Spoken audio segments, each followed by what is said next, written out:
आइए हम और आप मिलकर सबसे पहले मुस्तफा जाने रहमत शम्ए बज़्म हिदायत नौ शही बज़्म जन्नत काबे के बद्रुद्रुजा तैबा के शम्सुद दुहा दाफ़िए जुमला बला शाफ़िए रोज़े जज़ा यानी सबसे औला व आला सबसे बाला व वाला अपने मौला का प्यारा दोनों आलम का दूल्हा जाने मसीहा रहमत का दरिया गमज़दों का सहारा जिस नबी की अज़मत और शान को बयान करते हुए मेरा इमाम फरमाता है सरवर कहूं के मालिक को मौला कहूं तुझे, सरवर कहूं के मालिक को मौला कहूं तुझे, बागे खलील का गुले ज़ेबा कहूं तुझे, तेरे तो वस्फ़ ऐबे तनाही से है बरी, हैरान हूं मेरे शाह मैं क्या क्या कहूं तुझे, आखिर रज़ा ने खत में सुखन इसके कर दिया, खालिक का बंदा खल्क़ का आका कहूं तुझे।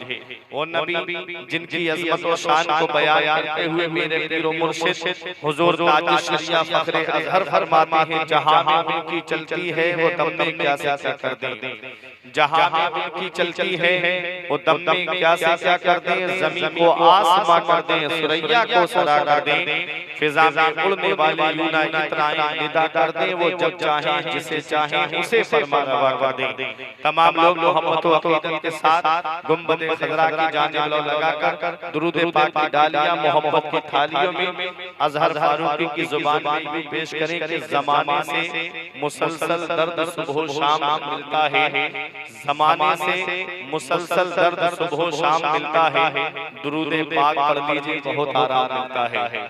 पढ़िए बाबा से बुलंद अल्लाहुम्मा सल्ली अला सय्यिदिना व मौलाना मुहम्मदिन व बारिक वसल्लिम सलातन व सलामन अलैका या रसूल अल्लाह सल्लल्लाहु तआला अलैहि वसल्लम। अब आप अपनी जगह सुकून से बैठे, एक मिनट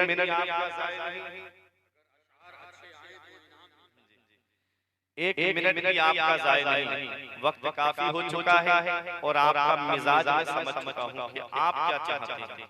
ठीक है, बहुत देर से आपने शायर इस्लाम उस्ताद शोरा भाई ताज रज़ा औरंगाबादी साहिब किबला मकबूले बारगाहे औलिया उनसे आपने बेहतरीन अंदाज में नात बना के अशआर समात किए, फिर उनके बाद में आपने शायर इस्लाम मद्दाह खैरुल नाम भाई ताहिर रज़ा रामपुरी साहब, गुलाम गौस गजाली साहब और हाशिम हुसैनी साहिब किबला इन सबको आपने समात कर लिया है।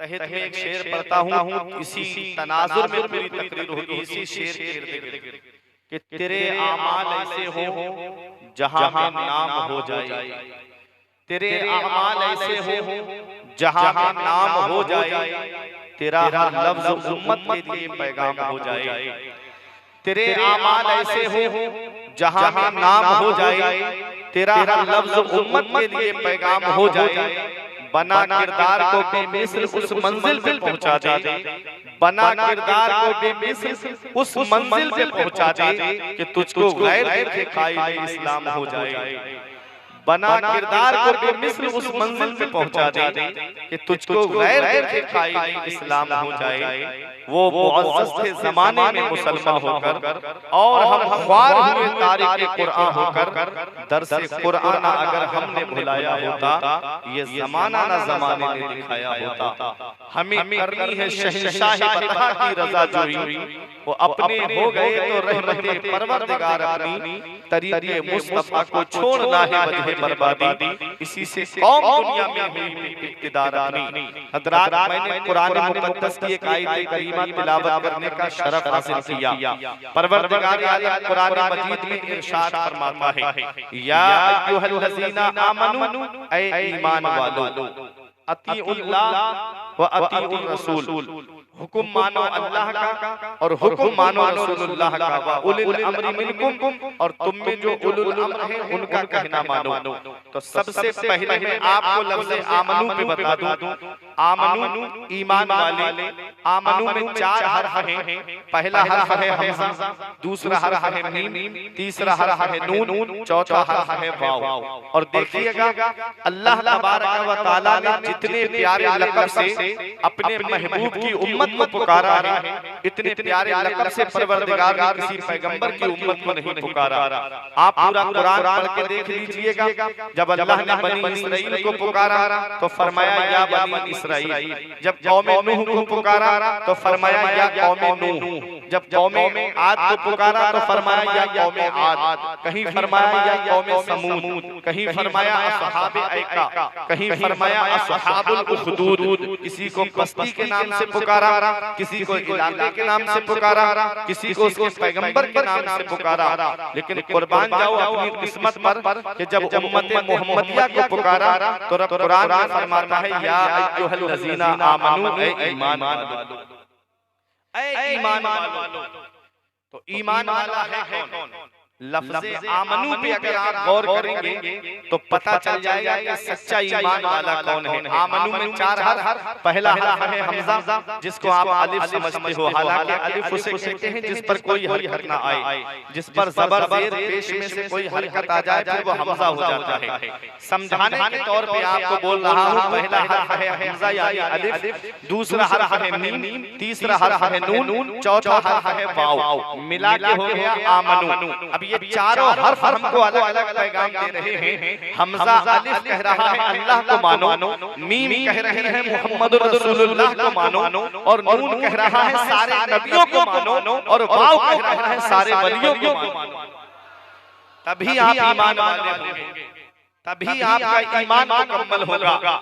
आगे रब फरमाता है अतीउल्लाह, इताअत करो अल्लाह की, कहना मानो अल्लाह का, व अतीउर रसूल, और कहना मानो रसूलुल्लाह का। अब मैं बसंतिया वालों, उर्से पाक में आने वालों, अब मैं आपसे एक बात पूछना चाहता हूँ। अल्लाह ने कुरान में फरमाया अतीउल्लाह, इताअत करो अल्लाह की, हुक्म मानो अल्लाह का, कहना मानो अल्लाह का, फरमा बरदारी करो अल्लाह की। आज सच्चे दिल से आप मुझे बताइएगा, क्या आज हम वाकई अल्लाह का कहना मान रहे हैं? क्या आज हम वाकई अपने रब के फरमान पे अमल कर रहे हैं? अगर हम अल्लाह के फरमान पे अमल करते तो आज हमारी मस्जिदें सूनी नहीं होती, आज हमारे मदरसे वीरान नहीं होते, आज हमारी खानगाहें वीरान नहीं होती। हमने मस्जिदें वीरान कर दी, हमने मदरसे वीरान कर दिए, और हाल ऐसा हो गया आज हर घर को हमने सिनेमा हॉल बना दिया है। आज जैसे ही घर के अंदर दाखिल हो तो सामने एलसीडी लगी हुई है, वहां पर फिल्में चल रही हैं, स्टोरी वाली फिल्में चल रही हैं, वहीं बहन भी बैठ के फिल्म देख रही है,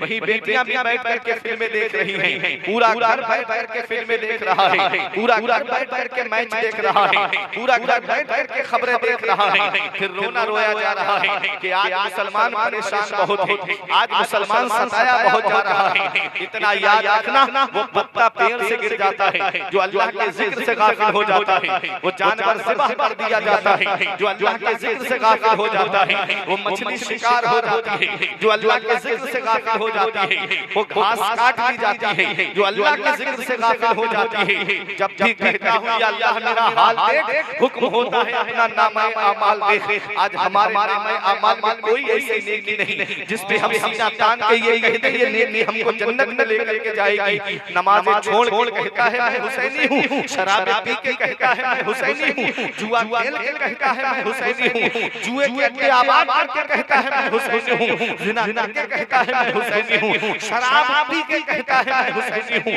नमाज़ छोड़ के कहता है मैं हुसैनी हूँ। बता हुसैन ने कब फर्ज़ ऐन छोड़े मेरे अजीज, मैं पहुंचा हूँ इस नतीजे पर, नमाज छोड़ दी समझो हुसैन छोड़।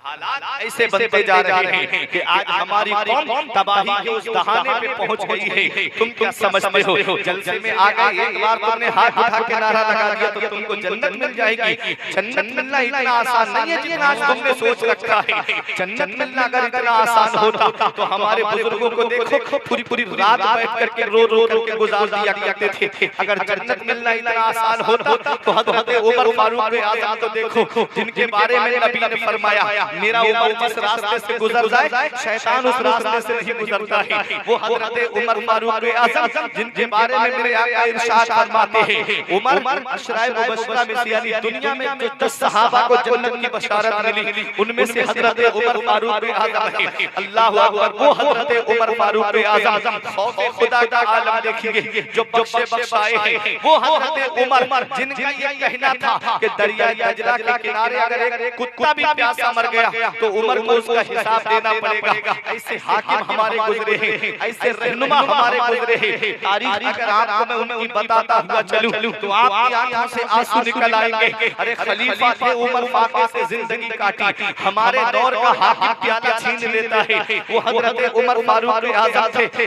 22 लाख मुरब्बा मील पे हुकूमत करने वाला, आधी दुनिया पे हुकूमत करने वाला, खौफ खुदा का आलम देखिए। अल्लाह अकबर, एक दिन आप नमाज पढ़ने जा रहे थे, किसी घर से कुरान की तिलावत की आवाज आई। एक आयत करीमा घर के अंदर तिलावत हो रही थी, इन्ना अज़ाब जहन्नम लवाक़ि, बेशक जहन्नम का अज़ाब हक है। इतना सुनना था कश खा के गिर गए। अल्लाह अकबर कहते थे उस दिन मेरा क्या होगा। ये वो है जो बख्शे बख्शाए हैं। आज हमारी आंख से एक आंसू नहीं निकलता। हम जनाजे के साथ चल चल तो मोबाइल चलाते हुए चलते हैं, हम जनाजे के साथ चले तो हंसते हुए जाते हैं। आज हमारे घरों में अगर कोई तबाही का मौका आ जाए, आज हमारे घरों के अंदर कोई ऐसा मामला आ जाए जो हमारे लिए गम का सबब बन जाए, उस मौके पे भी हमारी आंख से आंसू नहीं निकलते, फिर रोना रोया जा रहा है। आज मुसलमान परेशान बहुत है। आओ जरा देखो जो नबी के प्यारे सहाबा हैं, जो नबी के फरमान पे अमल करने वाले हैं, जरा उनके खौफ खुदा का जरा आलम तो देखिए। उमर फारूक आज़म की जब बात आ गई तो बताता हुआ चलूं,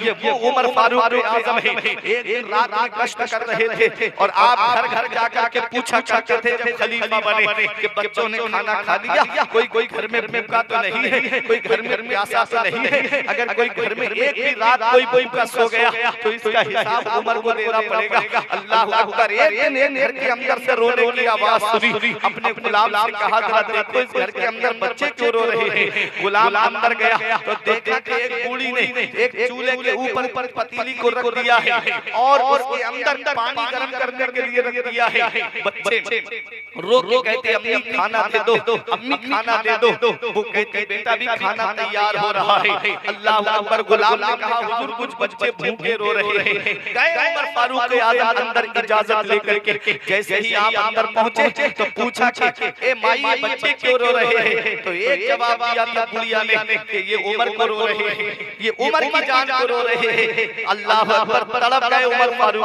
आज़म। माई जरा बात तो बता क्या है। कहा कि मेरे बच्चे आज कई दिन से भूखे हैं और उमर को हमारी कोई फिक्र नहीं है, उमर को हमारी कोई परवाह नहीं है। अल्लाह अकबर, तड़प गए उमर फारूक आज़म। फौरन आप बैतुल माल में आए और आपने आटे की बोरी दी और साथ में घी लिया और खाने पीने की अशिया ली और अपनी पीठ पर बोरी को लादा।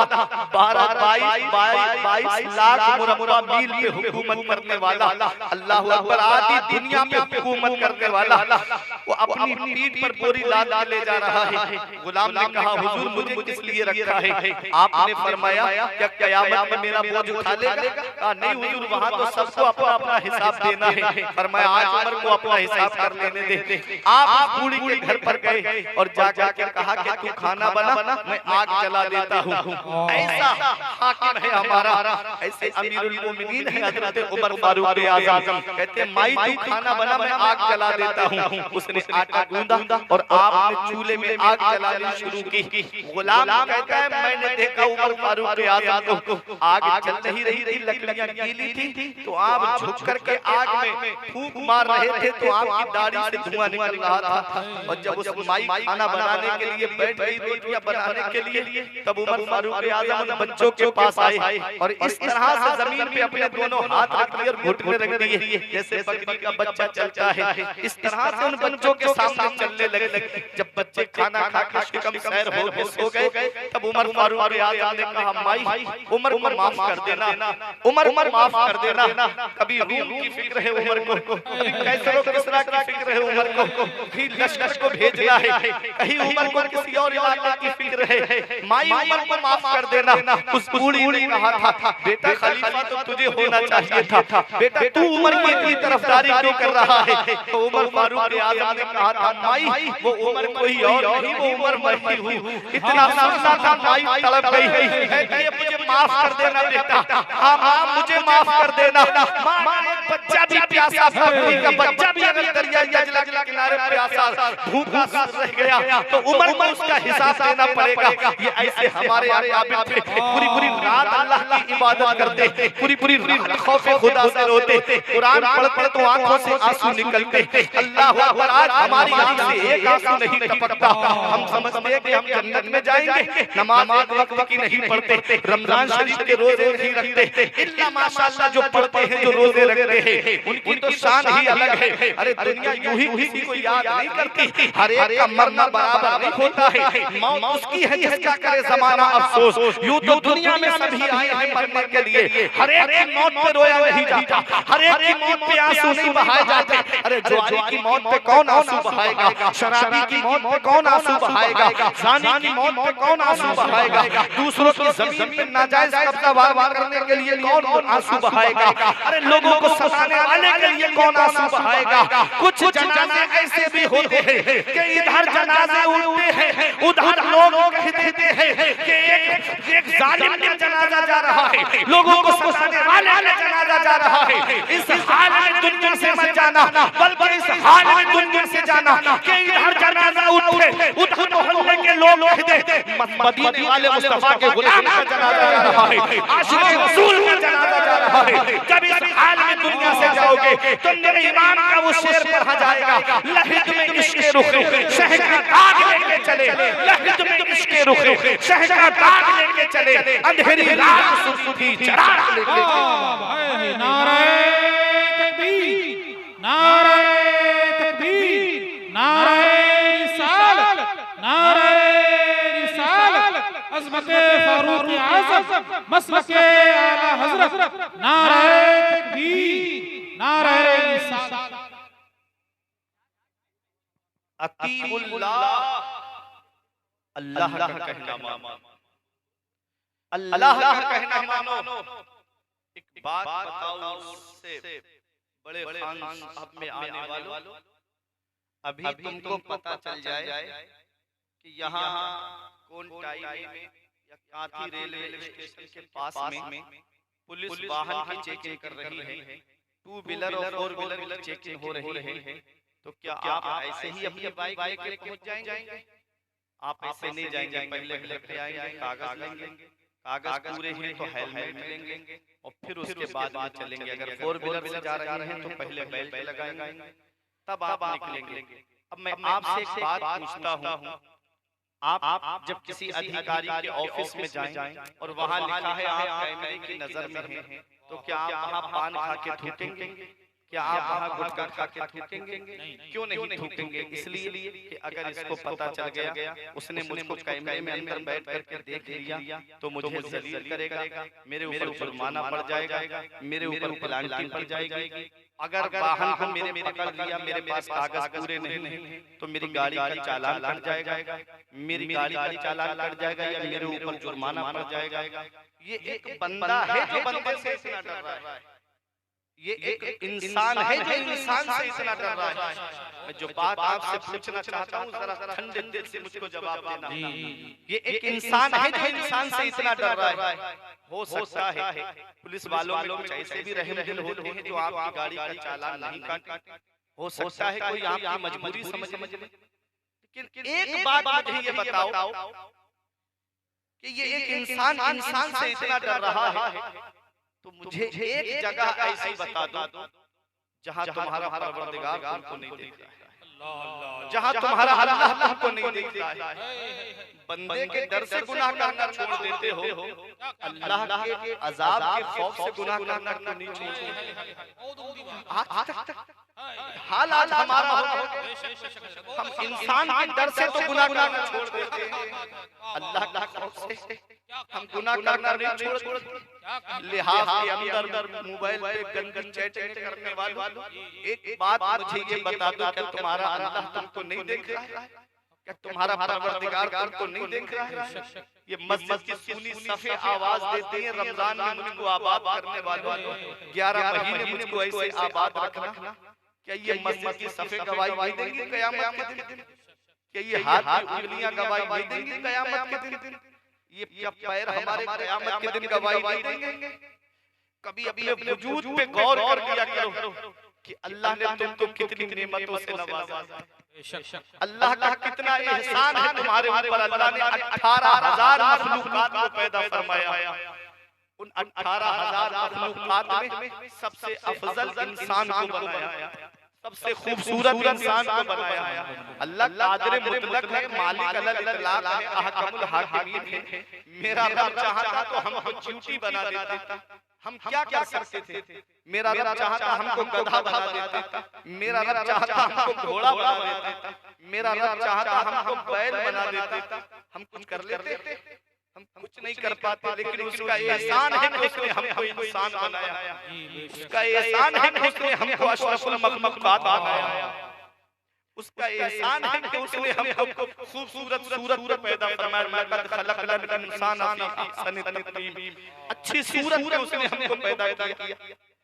एक बात मुझे ये बताइएगा, इतने एहसान है उस रब के, कभी तुमको ये लगे कि अल्लाह का क्या एहसान है मेरे ऊपर, तो चले जाया करो दरगाहों पे, देख लिया करो राजस्थान में अजमेर शरीफ ख्वाजा के नवाज की दरगाह पे चले जाया करो।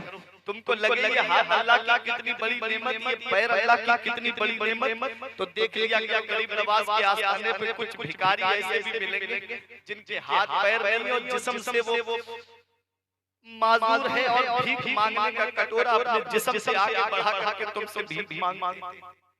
ऐसे ऐसे भिखारी तुमको मिलेंगे आस्थानों पे जिनकी आंख की रोशनी नहीं, लेकिन वो तुमसे भीख मांग रहे हैं। अल्लाह का कितना बड़ा एहसान है कि अल्लाह ने हमको भीख मांगने वाला नहीं बनाया, बल्कि हमको देने वाला बनाया। कितना बड़ा एहसान है उस रब का।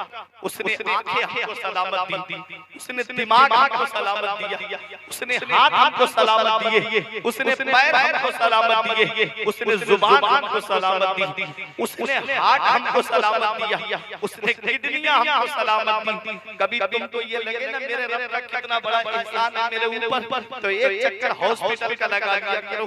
वहाँ देख किसी के पैर का ऑपरेशन हो रहा है, किसी के हाथ का ऑपरेशन हो रहा है, किसी के दिल की सर्जरी हो रही है, किसी के गुर्दों की धुलाई हो रही है, रोजाना गुर्दों की धुलाई होती है। अल्लाह का कितना बड़ा एहसान हमारे ऊपर कि उसने हार्ट को सलामत दिया, उसने किडनियां हमको सलामत दी, उसने हमको आंखों की रोशनी सलामत दी, उसने हमको कान सलामत दिए, उसने हमको जुबान सलामत दी, उसने हमको खूबसूरत बीवी से नवाजा, उसने हमको औलाद से नवाजा। उसका कितना बड़ा एहसान है हमारे ऊपर। एक किस्म के खाने से हमारा पेट भर जाता, उसने अलग अलग किस्म के खाने हमको अता किए। एक किस्म के चावल से हमारा पेट भर जाता, उसने अलग अलग किस्म के चावल हमको अता फरमाए। अगर मोटे चावल से पेट नहीं भरता तो बारीक चावल खा खा पेट भर ले, अगर बारीक चावल से तेरा पेट नहीं भरता, छोटे चावल से पेट नहीं भरता, तो बड़े चावल से 11-21 का चावल खा के अपना पेट भर ले। एक आटा है, एक गेहूं है, उससे आटा है और उससे कितनी नेमतें उस रब ने हमको अता की। उसी आटे से हम रोटी खाते हैं, उसी से हम पराठा खाते हैं, उसी आटे से समोसा खाते हैं, उसी आटे से जलेबी बनती है, उससे पेट की भूख मिटाते हैं, उसी आटे से बर्गर बनता है, उसी आटे से पिज्जा बनता है। अल्लाह अकबर, कभी सोचा आपने उसी आटे से बड़ा पाव बनता है? सोचा उस रब ने कितनी नेमतों से हमको नवाजा।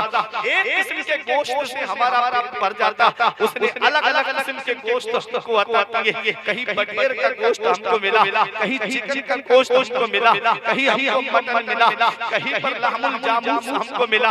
अल्लाह अकबर, कभी सोचा है तुमने कितनी नेमतों से उस रब ने हमको नवाजा है? अल्लाह तबारक व तआला ने कितनी नेमतें हमको अता फरमाई। एक किस्म की सब्जी से हमारा पेट भर जाता, उसने अलग अलग किस्म की सब्जियां सब्जियां हमें अता की। अगर फूल गोभी से पेट नहीं भरता तो बंद गोभी खा के पेट भर ले। अगर तेरा गोभी से पेट नहीं भरता तो सब्जियां खा करके पेट भर ले। अल्लाह अकबर, कितना एहसान है उस रब का।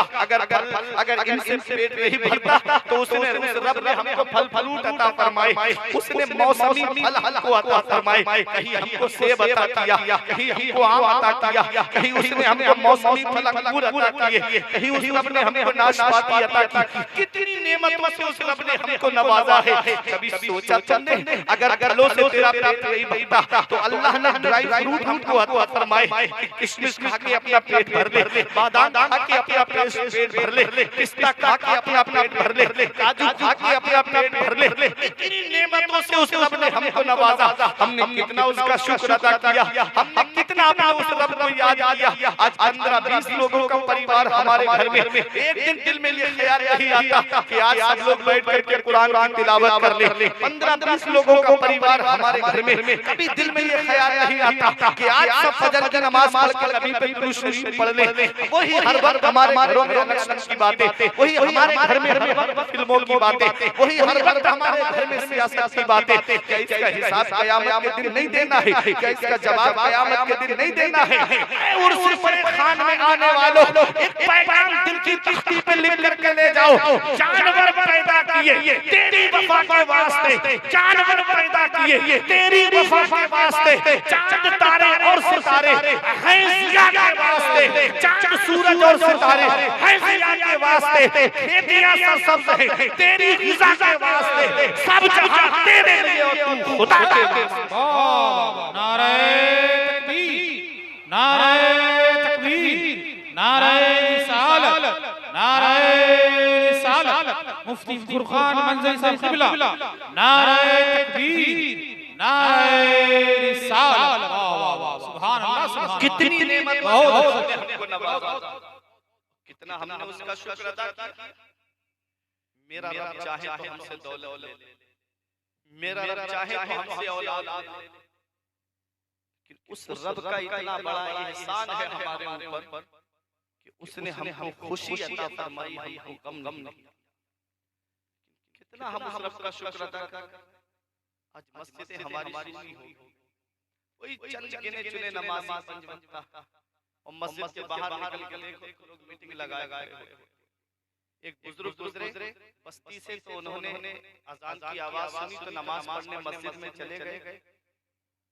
मस्जिद के बाहर बहुत लोग, लेकिन अंदर एक भी नमाज पढ़ने नहीं आया। तो बुजुर्ग ने इमाम साहब से कहा एक बार और अजान पढ़ना।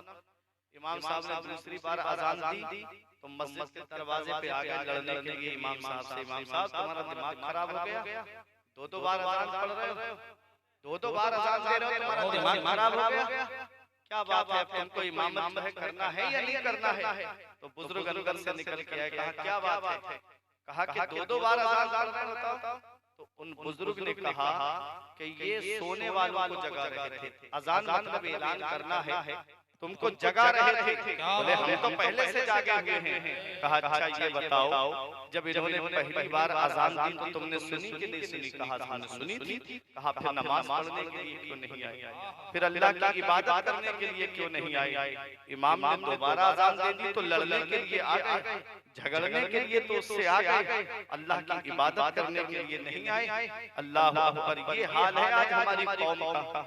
अफसोस होता है अपनी कौम के ऊपर, वो कौम जो आज तबाही के उस दहाने पे पहुंच चुकी है कि न संभलोगे तो मिट जाओगे हिंदी मुसलमानों, तुम्हारी दास्तां तक भी न होगी दास्तान में। वो मुअज़्ज़ज़ ज़माने में मुसलमान होकर और हम हमार हुए तारीख़ कुरान होकर दर्स कुरान अगर हमने बुलाया होता, ये ज़माना न ज़माने ने दिखाया होता। अतीउल्लाह, अल्लाह का कहना मानो, अल्लाह की फरमाबरदारी करो।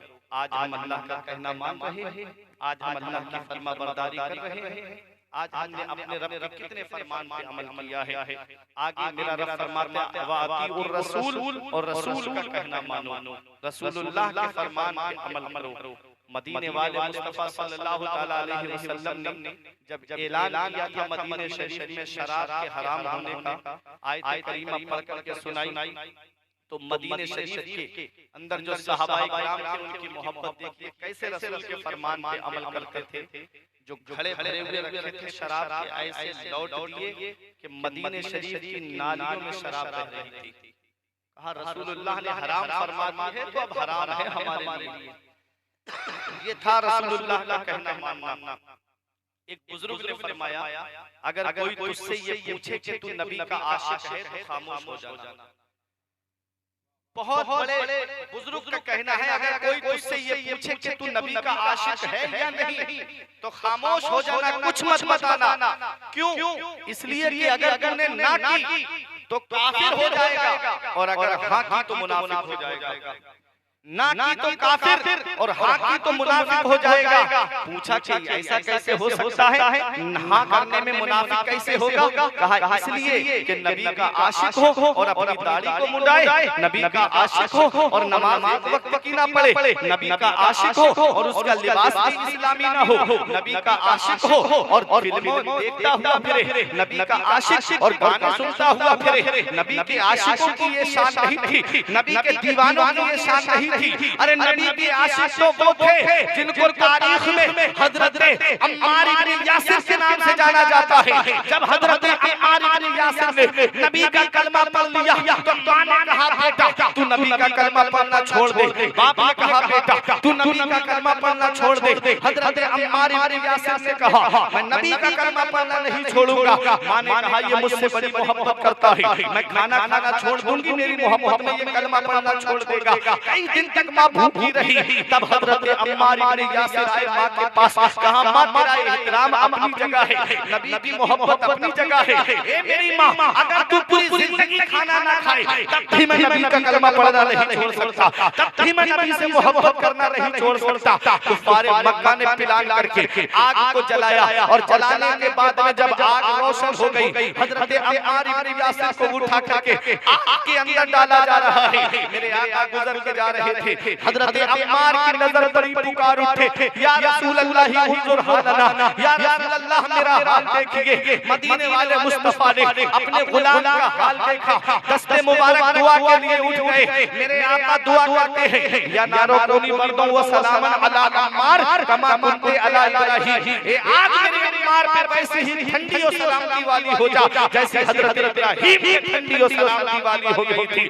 कैसे ही मेरे नबी ने ये दुआ की, मेरे नबी की दुआ की तो शान ये है। आला हजरत पुकार के फरमाते हैं इजाबत का सेहरा इनायत का जोड़ा, दुल्हन बन निकली दुआए मोहम्मद, इजाबत ने झुककर गले से लगाया, बड़ी नाज से जब दुआए मोहम्मद मेरे आका की दुआ कबूल हुई और हजरत अम्मार इब्न यासिर जैसे ही आग के अंदर गए तो आग ने आग को नहीं जलाया, आप आग से बाहर निकल करके आए। कुफार मक्का ने लालच का मामला रखा, कहा ए अम्मार इब्न यासिर तुम जितनी दौलत कहोगे तुम्हारे कदमों पे ला करके लुटा देंगे, तुम जिस कबीले की सरदारी मांगोगे उस कबीले का सरदार तुमको बना देंगे, तुम जिस लड़की से चाहोगे शादी हम तुम्हारी उससे शादी करा देंगे। एक शर्त है नबी का कलमा पढ़ना छोड़ दो, एक शर्त है नबी से मोहब्बत करना छोड़ दो। हजरत अम्मार इब्न यासिर कहते हैं ए मक्के के कुफार सुनो, अगर सारी दुनिया की दौलत ला मेरे कदमों पे लुटा दो तब भी मैं नबी का कलमा पढ़ना नहीं छोड़ सकता,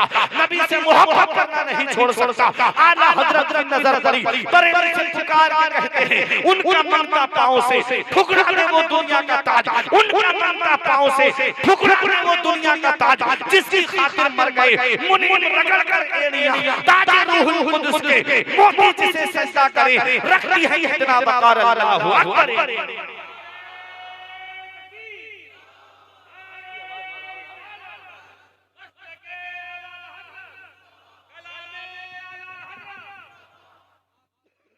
ये नबी के आशिक हैं, ये नबी के दीवाने हैं, ये नबी के आशिकों की शान है। अरे मैं आशिकों का जिक्र करूं तुम्हारा ईमान ताजा हो जाएगा। ये नबी की मोहब्बत कहाँ है कि आप और मस्जिदें हमारी सुनी है और आज हमने जो है सिनेमा हॉल आबाद कर दिया। ये नबी के आशिकों की शान नहीं है। देखो नबी के आशिक जो होते हैं वो रहते तो कहीं दूर है लेकिन जिक्र नबी की बारगाह में होता है, चर्चा नबी की बारगाह में होता है, नाम नबी की बारगाह में लिया जाता है। आप कहोगे मौलाना जरा नाम तो बताइए। देखो मेरे आका सहाबा के मजमे में तशरीफ फरमा है। आका ने इरशाद फरमाया सहाबा किराम से, ए मेरे सहाबा जैसे तुम मुझसे मोहब्बत करते हो ऐसे ही एक दीवाना मेरा कर्म में रहता है, एक आशिक मेरा कर्म में रहता है। ए मेरे सहाबा जैसे तुमने मुझसे मोहब्बत की है ऐसे ही वो दीवाना भी मुझसे मोहब्बत करता है। ए अबू बकर तुमने मुझको देखा मुझसे मोहब्बत की, ए उमर तुमने मुझको देखा मुझसे मोहब्बत की, ए उस्मान तुमने मेरा हुस्न देखा मुझसे मोहब्बत की, ए अली तुमने मुझे देखा मुझसे मोहब्बत की। लेकिन कर्म में मेरा एक ऐसा दीवाना रहता है, कर्म में मेरा एक ऐसा आशिक रहता है जिसने मुझे देखा नहीं है मुझसे मोहब्बत करता है, मुझसे प्यार करता है। सहाबा ने अर्ज किया या रसूल अल्लाह, हजरत बिलाल हबशा से आ गए, हजरत सलमान फारस से आ गए, हजरत सुहैब रूम से आ गए। आका यमन तो कोई दूर नहीं है, ऐसा आशिक है जो आपकी बारगाह में नहीं आया है। नबी ने इरशाद फरमाया उनकी एक बूढ़ी माँ है, वो अपनी माँ की खिदमत में लगे रहते हैं, इसलिए वो मेरी बारगाह करना आए। लेकिन सुनो, माँ की मोहब्बत ने क्या मकाम दे दिया, माँ की खिदमत ने क्या मकाम दे दिया। रहते तो यमन में है और जिक्र नबी की बारगाह में हो रहा है। मेरे आका फरमाते हैं ए मेरे सहाबा में ए उमर ए अली तुम्हारी मुलाकात उनसे होगी। जब तुम्हारी मुलाकात उनसे हो तो मेरा ये पैरहन शरीफ मेरे उवैस को दे देना और मेरे उवैस को मेरा सलाम कहना और मेरे उवैस से कहना कि वो मेरी गुनाहगार उम्मत के लिए बख्शिश की दुआ करे, मेरी गुनाहगार उम्मत के लिए मग़फ़िरत की दुआ करे। ए प्यारे मुसलमानों, कभी सोचा तुमने मेरे आका हम गुनाहगारों के लिए रातों में उठ करके रोया करते थे। मेरे आका हमसे कितनी मोहब्बत करते हैं, मेरे आका हमसे कितना प्यार करते हैं। आज ये उम्मत के नौजवान गानों में मस्त हो गए, आज ये उम्मत के नौजवान फिल्मों में मस्त हो गए, आज ये उम्मत के नौजवान आईपीएल में मस्त हो गए। मेरे आका पूरी रात रोते थे इस उम्मत के गम में। ये अल्लाह उम्मत गुनाहगार है, अल्लाह मेरी उम्मत गुनाहगार है, मौला मेरी गुनाहगार उम्मत को बख्श दे, मौला मेरी गुनाहगार उम्मत की मग़फ़िरत फरमा दे। लेकिन इतना याद रखना प्यारे मुसलमानों, मदीने वाले मुस्तफा को हमसे कितनी मोहब्बत है, मदीने वाले मुस्तफा को हमसे कितना प्यार है। आका पूरी रात अल्लाह की इबादत करते और दुआ करते थे रब्बे हबली उम्मती, अल्लाह मेरी गुनाहगार उम्मत को बख्श दे। हज़रत फातिमा ज़हरा रो के दुआएं करती थी, मौला मेरे बाबा की गुनाहगार उम्मत को बख्श दे। हसनैन करीमैन रात में रो के दुआ करते थे, मौला हमारे नाना की उम्मत को बख्श दे। मदीने वाले मुस्तफा का कितना प्यार है हम गुनाहगारों से। कभी सोचा तुमने ये इस्लाम हम तक पहुंचाने के लिए नबी ने कितनी परेशानियों का सामना किया। आज हम इस्लाम के सजे सजाए गुलशन में सांसें ले रहे हैं। हम मुसलमान, हमारे बाप मुसलमान, हमारे दादा मुसलमान, हमें कहीं कोई कुर्बानी देने जाना नहीं पड़ा। लेकिन नबी की जरा शान देखो, जब इस इस्लाम को फैलाने के लिए आका अपने हुजरे से बाहर तशरीफ लाए तो मेरे नबी के रास्ते में कांटे डाल दिए गए, ऐसे नुकीले कांटे कि अगर वो पाए मुबारक में लग जाएं तो तलवार तोड़ करके ऊपर निकल आए। उस वक्त मेरे आका अगर ये कह के अपने हुजरे में तशरीफ ले जाते, लोगों को क्या पड़ी है अपने तलबे लहू लुहान कराने की, लोगों को जहन्नम में जाना चाहते हो तो चले जाओ, मैं तो तुम्हारे लिए जन्नत का रास्ता सीधा कर रहा हूं और तुम मेरे रास्ते में कांटे बिछा रहे हो। ये नहीं फरमाया मेरे नबी ने, मेरे आका इरशाद फरमाते हैं ऐ लोगों तुम कितना भी मेरे रास्ते में कांटे बिछाते रहो, मैं तुम्हारे रास्ते में फूल बिछाता रहूंगा। सुभान अल्लाह, सुभान नारे तकबीर, नारे तकबीर, नारे रिसालत, नारे रिसालत, अज़मते मुस्तफा, शाने मुस्तफा, मकामे मुस्तफा, नारे तकबीर, नारे रिसालत। वाह, बहुत परेशान तो नहीं हो रहे, बहुत अच्छी बात। मैं आवाज खींच रहा लेकिन मुझ पे तो लोड पड़ रहा, लेकिन आपकी बात समझ में आ रही है, पीछे वालों की भी आ रही है।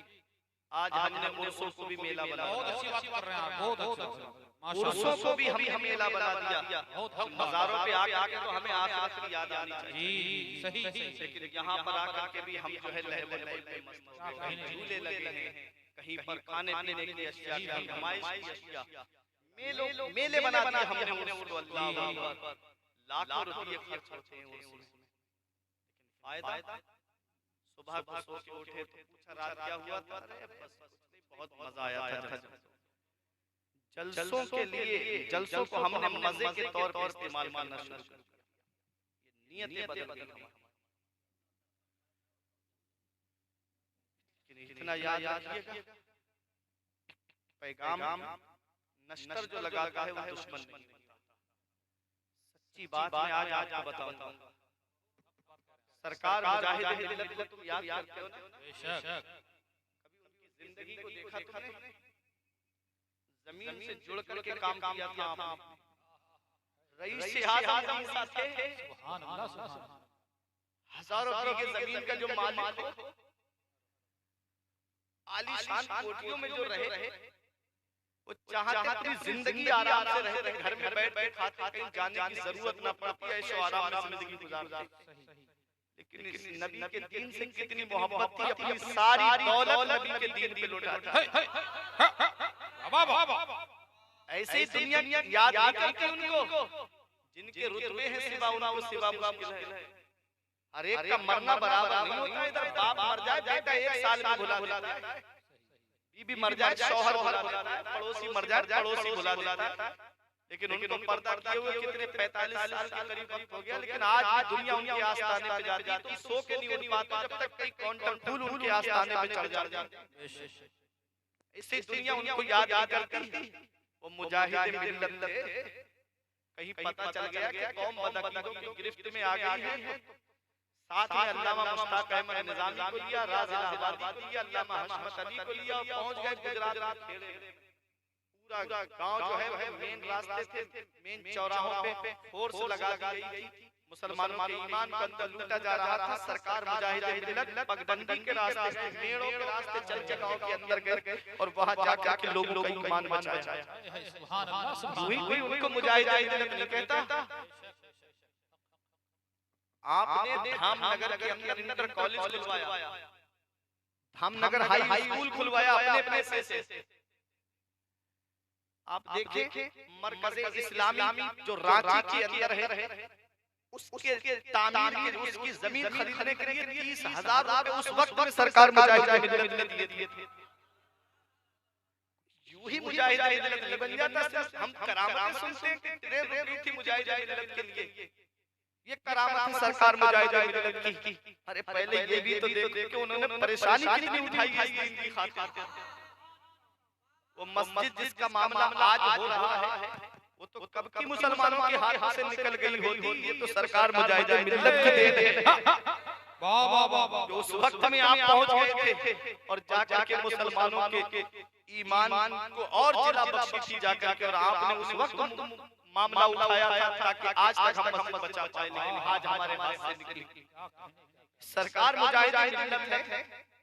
यूं ही दुनिया इन अल्लाह वालों को याद नहीं करती।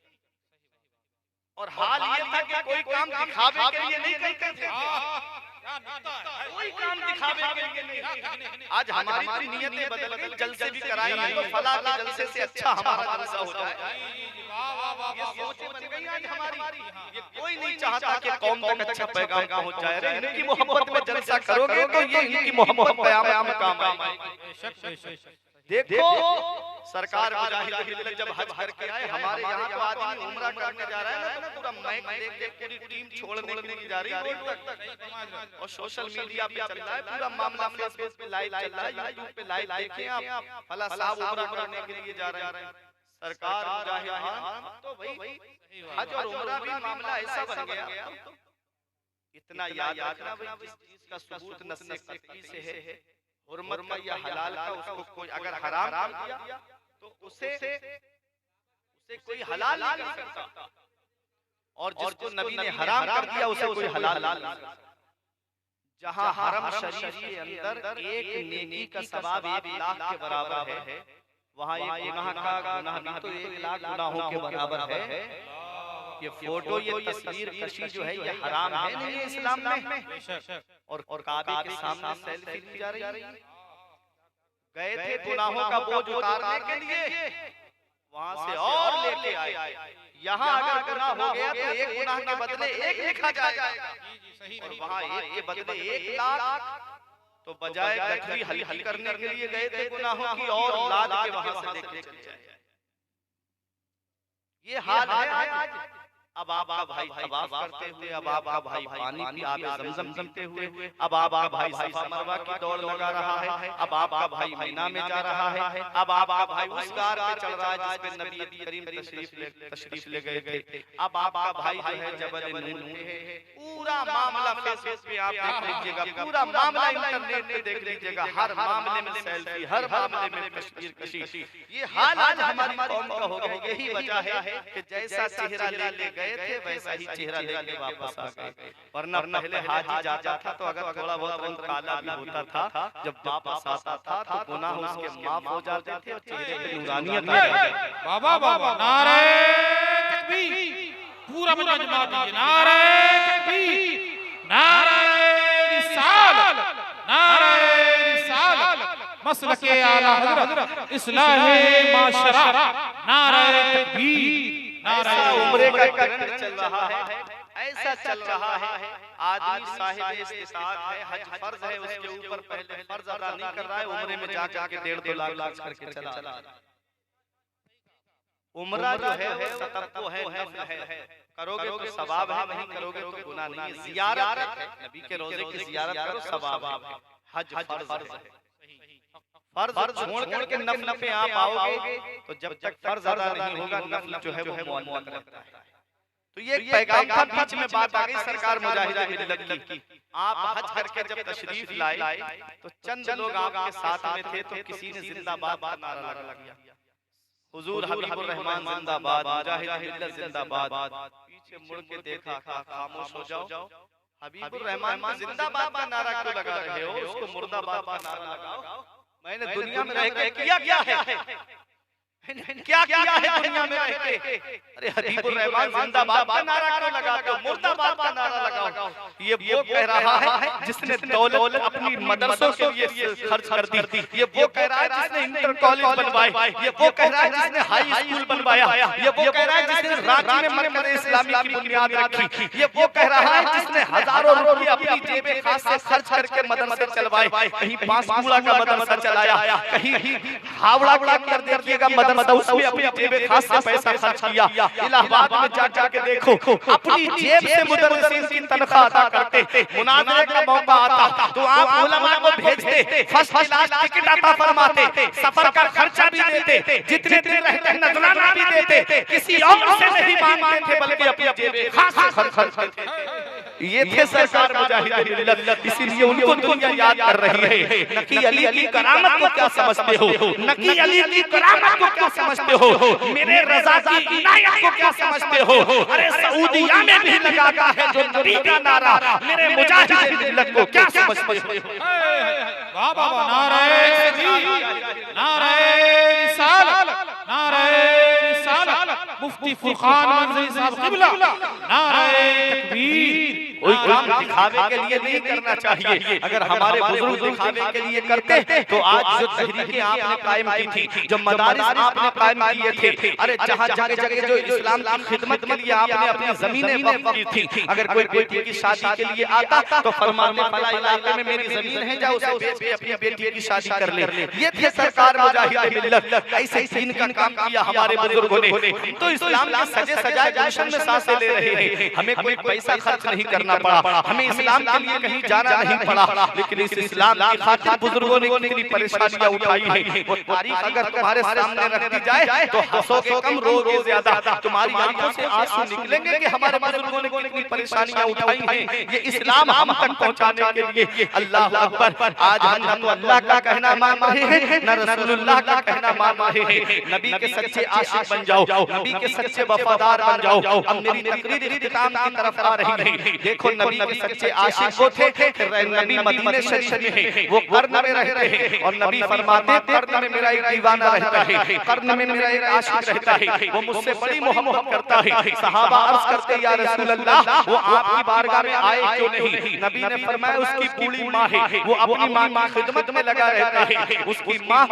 माँ माजूर है इसलिए वो मेरी बारगाह तक न आ सके। नबी ने फरमाया मेरा पैराहन शरीफ उसको दे देना। नबी ने फरमाया मेरे उवैस से मेरा सलाम कह देना, मेरे उवैस से कहना कि वो मेरी गुनाहगार उम्मत के लिए बख्शिश और मग़फ़िरत की दुआ करे। हज़रत उमर फारूक आज़म और मौला अली बड़ी तलाश में रहते थे हज़रत उवैस करने की। एक दिन हज करने के लिए हुज्जाज किराम आए हुए थे। उमर फारूक आज़म ने ऐलान किया, तुम में से यमन से कितने लोग आए हैं? कई लोग खड़े हो गए। फरमाया सब बैठ जाए, वो खड़ा रहे जो यमन कर्न से आया है। सब लोग बैठ गए, एक खड़ा रहा। तो कहा कि तुम कर्न में रहते हो? कहा हाँ मैं कर्न में रहता हूँ। कहा क्या तुम उवैस बिन आमिर को जानते हो? तो वो कोई और नहीं था, वो हज़रत उवैस करनी का चचा था। कहने लगा किस उवैस की बात करते हो? अरे एक उवैस को तो मैं जानता हूँ जो मेरा भतीजा है। कहा कि तुम क्या कौन उवैस है बताओ? कहा कि अरे वो तो बड़ा कोई खास इज्जत वाला आदमी नहीं है। जब निकलता है गलियों से तो बच्चे उसको पत्थर मारते हैं, जब निकलता है गलियों से तो बच्चे उसको ढेले मारते हैं, जब निकलता है तो हमारे ऊंट चराता है, मजदूरी पे ऊंट चराता है।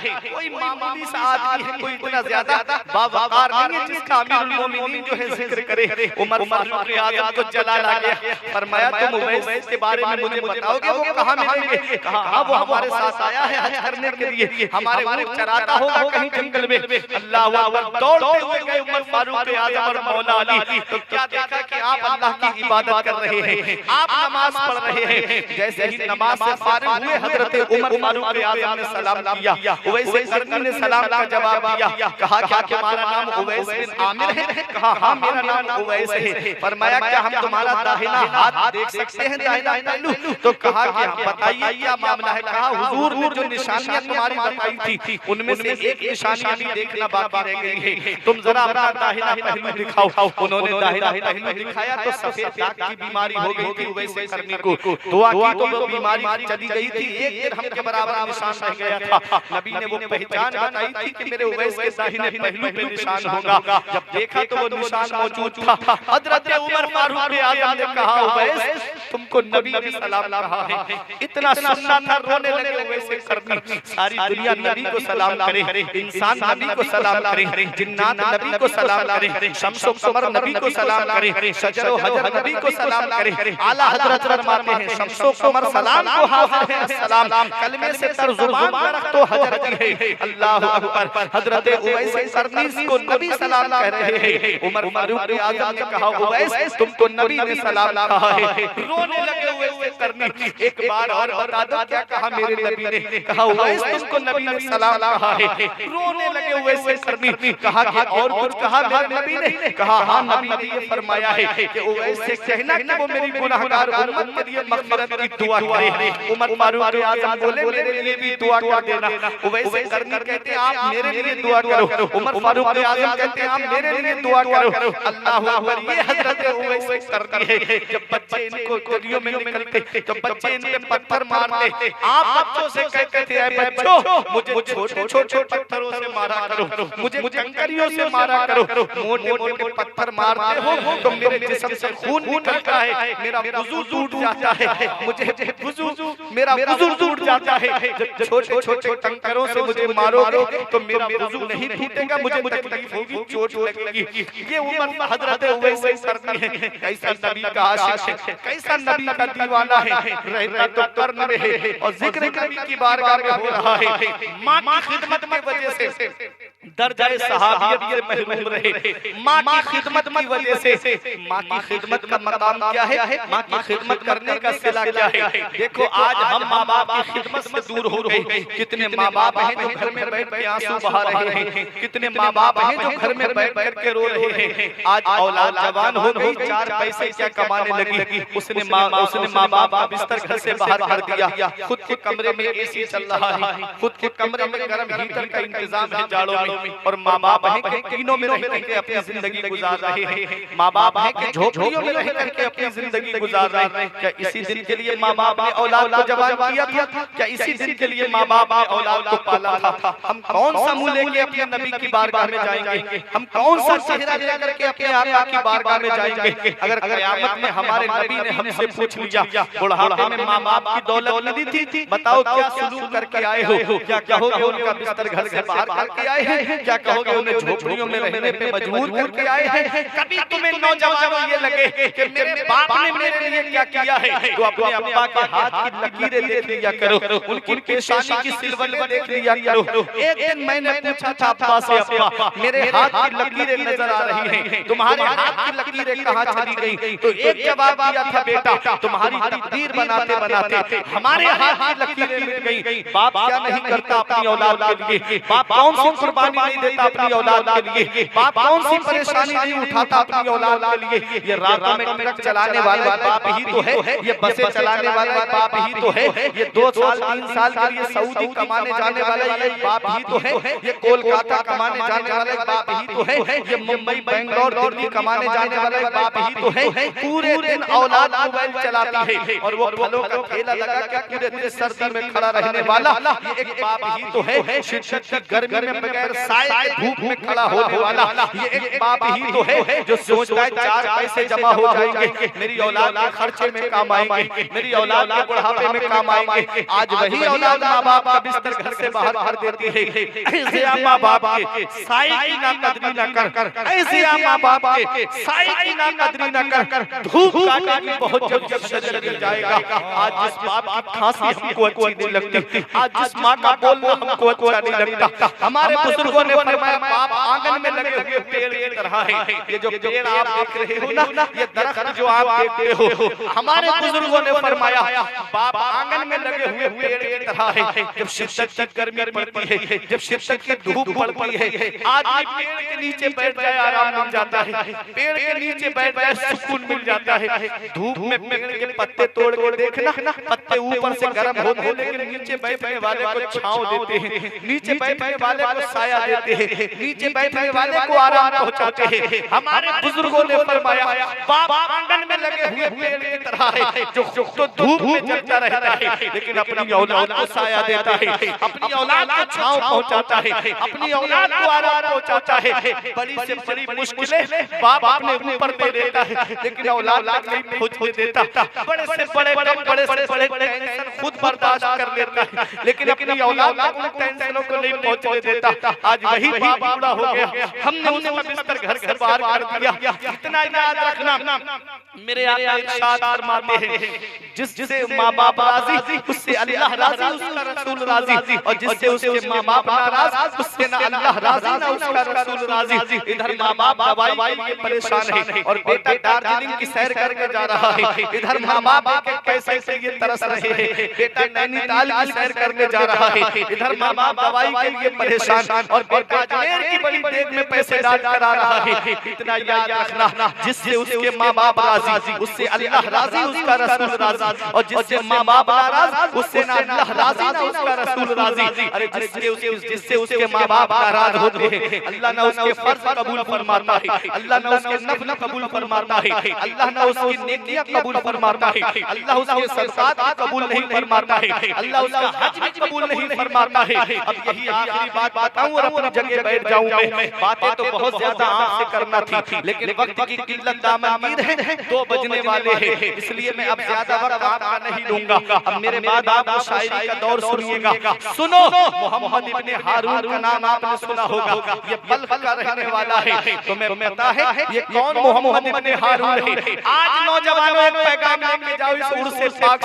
से, और वो पैगाम क्या है मेरा? मोहम्मद इब्ने हारून कहता है कि मैं एक दिन अपने दोस्तों के साथ चला गया, मैं नेक था, परहेजगार था, नमाज भी पढ़ता था, लेकिन मेरे दोस्त परहेजगार नहीं थे, मेरे दोस्त नेक नहीं थे, मेरे दोस्तों की जो बैठक थी वो गलत जगह पर थी। वो कभी जुए की अड्डे की तरफ भी चले जाते, वो कभी शराब की दुकान की तरफ चले जाते। कहते हैं 29वां शाबान था, चांद निकल चुका था रमजान शरीफ का और तरावी मस्जिद में हो रही थी। मेरे दोस्त मुझे शराब की दुकान पर ले गए और मुझे जबरदस्ती शराब पिला दी। मैं शराब पी के अपने घर पर आया, मैंने दरवाजा खटखटाया, मेरी माँ ने दरवाजा खोला। कहता है कि मैंने जैसे ही मेरा दरवाजा खोला, माँ ने शराब की पूछ सूंघ के कहा, जालिम, लोग नमाज पढ़ रहे हैं, अल्लाह की इबादत कर रहे हैं और तू शराब पी के आया है, तूने शराब पी है? माँ ने एक तमाचा मारा उसके मुंह पर। कहता है दो जुनून इकट्ठा हो गए, गुस्से का जुनून और दूसरा शराब का जुनून। कहता है मैंने भी अपनी माँ के ऊपर हाथ चलाया, मैंने भी अपनी माँ के जोर से तमाचा मारा। कहता है फिर भी मेरा गुस्सा ठंडा ना हुआ। मैंने माँ को उठाया, घर में तंदूर जल रहा था, आग जल रही थी, माँ को उठा कर तंदूर के अंदर डाल दिया। कहता है मेरी बीवी ने बहुत बचाने की कोशिश की, लेकिन मेरी माँ को बचा नहीं पाई, मुझे धक्का दिया, मैं चारपाई पे जा जाके गिरा। कहता है आज रात के बाद जब मुझे होश आया तो मैंने माँ से कहा माँ भूख लग रही है, खाना दे दे। माँ भूख लग रही है, खाना दे दे। बीबी ने कहा जालिम, माँ का मर्डर करके खाना मांगता है, माँ को कत्ल करके खाना मांगता है। इसने कहा मैं अपनी माँ का मर्डर कैसे कर सकता हूँ? कहा देख जालिम, कपड़ा हटा दिखाया, माँ जल चुकी थी। कहा देख तूने अपनी माँ का क्या हाल किया, तू शराब पी के आया और तूने अपनी माँ के ऊपर हाथ उठाया। और कहता है मेरा कौन सा हाथ उठा था? बीबी ने कहा तूने दाहिना हाथ उठाया था अपनी माँ के ऊपर, घर के अंदर धारदार चीज रखी थी, अपना हाथ काट दिया। उसके बाद जंगलों में निकल गया। 40 साल इस हाल में गुजारे थे बसंतिया वालों। दिन को रोजा रखता था, रात को अल्लाह की इबादत करता था और 40 साल से पैदल हज करने आता है। और हर साल अल्लाह अपने किसी महबूब बंदे के जरिए फरमाता जाओ इससे कह दो कि मैंने इसका हज कबूल नहीं लिया, इससे कह दो कि मैंने इसका हज कबूल नहीं लिया। वो रो के कहता है मोहम्मद इब्ने हारून 40 साल से हज करने आ रहा हूं। किसको बताया? हजरत मालिक इब्ने दीनार को बताया जब उन्होंने रब की बारगाह में तमन्ना की थी मौला मुझे वो दो चेहरे दिखा दे जिसका तूने हज कबूल किया है और एक वो जिसका तूने हज कबूल नहीं किया। जिसका हज कबूल हुआ पहले वो चेहरा दिखाया गया और जिसका हज कबूल नहीं हुआ दूसरा उसका चेहरा दिखाया गया। वो मोहम्मद इब्ने हारून था।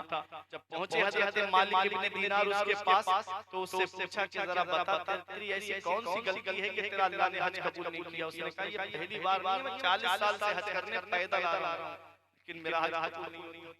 तब उसने बताया था कि मैंने अपनी माँ के ऊपर हाथ उठाया, मैंने शराब के नशे में अपनी माँ के ऊपर जुल्म किया जिसकी वजह से अल्लाह मेरा हज कबूल नहीं फरमा रहा है। ए नौजवानों, माँ बाप अल्लाह की बहुत बड़ी नेमत है। जिस दिन ये साए सर से उठ गए ना उस दिन तुम चिराग लेके ढूंढोगे तो माँ बाप जैसा प्यार करने वाली शख्सियत नहीं मिलेगी, माँ बाप जैसी मोहब्बत करने वाली शख्सियत नहीं मिलेगी। इस मतलबी दौर में, इस मिलावटी दौर में हर एक मोहब्बत में मिलावट का मतलब होगा। रिश्तेदारों की मोहब्बत में आपको मतलब मिलेगा, पड़ोसियों की मोहब्बत में आपको मतलब मिलेगा, खानदान वालों की मोहब्बत में आपको मतलब मिलेगा। इस मतलबी दौर में अगर बगैर मतलब के कोई हमसे मोहब्बत करता है तो हमारे सिर्फ माँ बाप हैं जो बगैर मतलब की मोहब्बत करते हैं। आज वही माँ बाप को सताया जा रहा है, आज वही माँ बाप घरों में आंसू बहा रहे हैं, आज वही माँ बाप घरों में रो रहे हैं। इस वक्त के बारे में तो सोचा भी न था, इस वक्त के बारे में तो सोचा भी न था। बेटों से ज़ईफ़ी में हुई खत रसाई, घर बार को बांट लिए शौक से फुरकान, हिस्से में किसी के मगर मां नहीं आई। वक्त ठुकरा देगा एक दिन मेरी सारी ये कुर्बानियां, दामने उम्मीद में फकत नाकामियां रह जाएंगी। शादियों के बाद बेटे तो अलग हो जाएंगे, बाप के हाथों में फकत बैसाखियां रह जाएंगी। और बुढ़ापा क्या जवानी क्या ये बचपन बांट लेते हैं, बुढ़ापा क्या जवानी क्या ये बचपन बांट लेते हैं। न होगा दिल में गुंजाइश तो आंगन बांट लेते हैं, नहीं मंजूर हिस्से में किसी बेटे को अपनी माँ मगर आपस में बूढ़ी माँ के कंगन बांट लेते हैं। सुभान अल्लाह, मंजूर हिस्से में किसी बेटे को अपनी माँ मगर आपस में बूढ़ी माँ के कंगन बांट लेते हैं। ये बाप है अपनी औलाद कोई परेशानी पहुंचने नहीं देता, अपने ऊपर ले लेता है। धूप कैसी भी हो साया नहीं होने देता, राह कैसी भी हो बेबस नहीं होने देता। बेच के अपना लहू चाहे वो रोटी लाए, बाप औलाद को भूखा नहीं सोने देता, बाप औलाद को भूखा नहीं सोने देता। इसलिए माँ बाप जिंदा है तो उनकी कद्र कर लो, माँ बाप जिंदा है तो उनकी खिदमत कर लो। और अगर उनका इंतकाल हो गया है तो नबी फरमाते हैं जुमे के दिन जो माँ बाप की कब्र की ज़ियारत कर ले तो ऐसा है जैसे उसने उनकी जिंदगी में उनकी ज़ियारत। उनकी हयात में उनकी ज़ियारत की, कब्रिस्तान चले जाया करो। वो अजीज जो कब्रिस्तान में लेते हैं, नबी फरमाते फल मय्यतु फिल कब्र इल्ला कल गरीकिल मुतगव्विस यंतज़िरु दावतन तलहक़ुहु मिन अबिन व उम्मिन व अखिन सदीक़िन। नबी फरमाते जो कब्रिस्तान में लेते हैं दरिया में डूबने वाले की तरह है। जैसे कोई दरिया में डूबता है उसे सहारे की जरूरत पड़ती है, ऐसे ही कब्रिस्तान में जो लेते हैं उनको सहारे की जरूरत है। और वो सहारा क्या है? यंतज़िरु दावतन तलहक़ुहु मिन अबिन व उम्मिन व अखिन सदीक़िन। नबी फरमाते वो दुआ का इंतजार कर रहे हैं, काश मेरी औलाद मेरे लिए कुरान पढ़ के दुआ करे। आज औलाद को गाने तो याद है, फिल्मों की स्टोरियां तो याद है, लेकिन नमाज जनाजा याद नहीं, कुरान याद नहीं। कुरान पढ़ करके अपने अजीजों के लिए ईसाले सवाब, ईसाले सवाब जब कोई करता है तो दुनिया व मा फीहा से सबसे बेहतर उनके लिए वो ईसाले सवाब। और जो नामे आमाल है हमारा, ये शबे बारात आने के लिए 15 शबान उस रात में फैसला हो जाए, ये रजिस्टर हमारा रब की बारगाह में जाता है। पूरी साल जो हमने जो काम किए हैं ये सब रब की बारगाह में पेश होंगे। पूरी साल इस बंदे ने ये काम किया। अल्लाह हफ्ते भी हमारा रजिस्टर नामे आमाल का जाता है, हिसाब किताब का। तो जुमे के दिन रब की बारगाह में जाता है और पीर के दिन कब्र में माँ बाप के पास रजिस्टर भेजा जाता है कि देखो तुम्हारी औलाद ये काम करती है। अगर अच्छे काम करती है ना औलाद तो वो कब्र में खुश होती है, अगर बुरे काम करती है ना तो कब्र में भी वो परेशान। जिंदगी में तो सुकून न पहुंचा पाए माँ बाप को, कम से कम मरने के बाद तो उनको सुकून पहुंचा। अच्छे काम कर लो, दुनिया में हमेशा रहने नहीं आए हैं हम, चंद दिन के लिए हम दुनिया में आए हैं। चंद दिन के लिए तुमने कोरोना काल में नहीं देखा था कैसे जनाजे उठे थे? अरे हमारे इधर इलाके में गंगा नदी के किनारे तुम जैसे अमीर ऐसे पूरो कफन के पड़े थे, देखा नहीं? सैकड़ों लाशें ऐसी सड़ रही थी, कोई उनका परिजन उनका घरवाला देखने तक भी नहीं गया। कितनों को करंट लगा के मार दिया गया, खत्म कर दिया गया, उनके जिस्म की हड्डियां जला दी गई, कोई देखने के लिए नहीं आया। इन्ना बत्शा रब्बिका लशदीद, तेरे रब की पकड़ बहुत सख्त है, जब अल्लाह पकड़ता है तो कोई छुड़ाने वाला नहीं मिलता। इसलिए ये जिंदगी चल रही है, गनीमत जानो, मस्जिदें आबाद कर दो, अपने रब की इबादत कर लो, जब अल्लाह पकड़ेगा तो कोई छुड़ाने वाला नहीं मिलेगा। मैंने बड़े बड़े अमीरों को फकीर होते हुए देखा और मैंने गरीब से गरीब इंसान को अमीर होते हुए देखा है। वो राज़िक है कि ज़ाकिरों को देता है, वो पत्थर में भटकता फिरता है, इंसान को रोज़ी के चक्कर में उड़ाने भर हवाओं में या लगा गोते समंदर में मिलेगा बस वही जितना के लिखा है मुकद्दर। जितना अल्लाह ने तुम्हारी तकदीर में लिखा है तुम्हें उतना ही मिलेगा।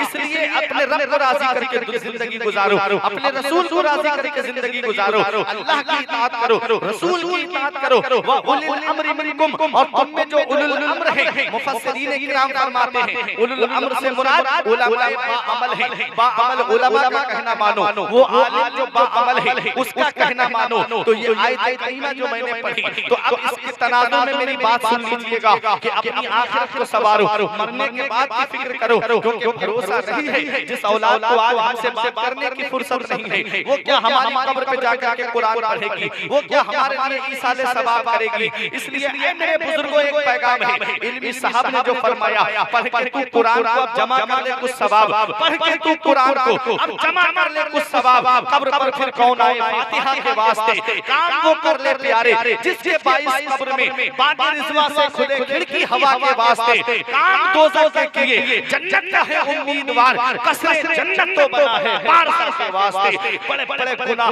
आज ऐसा कौन सा गुनाह है जो आज हमारे अंदर मौजूद नहीं है? आज ऐसा कौन सा ऐब है जो हमारे अंदर मौजूद नहीं है? कौम मूसा में पैदा हुए होते तो कब के मिटा दिए गए होते, कौम समूद में पैदा हुए होते तो कब के मिटा दिए गए होते, कौम आद में पैदा हुए होते तो कब के पहाड़ों से टकरा करके मार दिए गए होते, कौम मूसा में पैदा हुए होते तो कब के बंदर और खीर बना दिए गए होते, कौम ईसा में पैदा हुए होते तो कब के चेहरे मस्ख कर दिए गए होते।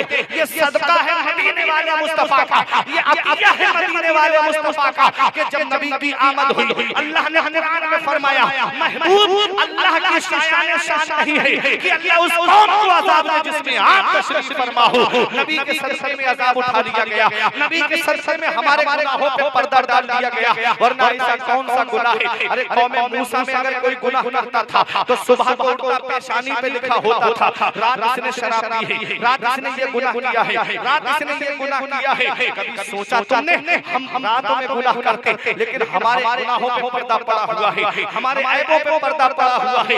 ये सदका मदीने वाले मुस्तफा का है। मैं तसव्वुर में कभी कभी कह देता हूँ तू है कहाँ, तू आग तो नहीं जाता। ऐसा कौन सा गुनाह है जो आज इस उम्मत के नौजवान और बूढ़े नहीं कर रहे हैं। तू आग तो नहीं जाता, तो आप कहता है अरे मैं तो आना चाहता हूँ लेकिन कोई बगदाद में गौसे आजम बन के रोक लेता है, कोई अजमेर में गरीब नवाज बन के रोक लेता है, कोई ग्वालियर में साबिर बन के रोक लेता है, कोई देवा में वारिस बन के रोक लेता है, कोई छाछा में मखदूम अशरफ सिमनानी बन के रोक लेता है, कोई बहराइच में सैयद सालान मसूद गाजी बन के रोक लेता है।